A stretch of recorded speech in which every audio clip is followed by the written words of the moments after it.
ஜெர்மனியில் அதிகமான மக்கள் வீட்டிலிருந்து வேலை செய்ய வேண்டும் என ஜெர்மன் ட்ரேட் யூனியன் என அழைக்கப்படும் ஒரு தொழிலாளர் சங்கம் கூறுகிறது. எரிபொருளை சேமிப்பதற்காகவும் பயண செலவை குறைப்பதற்காகவும் இந்த யோசனை முன்மொழியப்பட்டுள்ளது. சமீபத்தில் எரிபொருள் விலைகள் உயர்ந்துள்ளதால் தினமும் பயணம் செய்யும் தொழிலாளர்கள் அதிகம் சிரமப்படுகின்றனர். எனவே வீட்டில் இருந்து வேலை செய்வதற்கான நெகிழ்வான சூழலை தொழில் வழங்குநர்கள் அவர்களுக்கு ஏற்படுத்தி கொடுக்க வேண்டும் என ட்ரேட் யூனியன் கூறுகின்றது.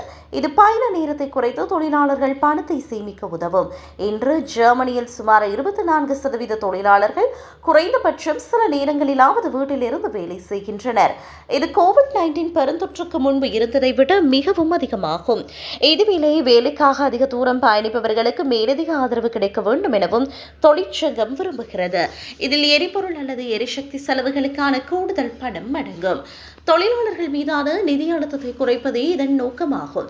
இவ்வாறு இருக்க எரிபொருள் விலைகளுக்காக அரசாங்கமும் புதிய விதிகளை உருவாக்கியுள்ளது. எரிபொருள் நிலையங்கள் ஒரு நாளைக்கு ஒரு முறை மட்டுமே விலையை உயர்த்த முடியும்.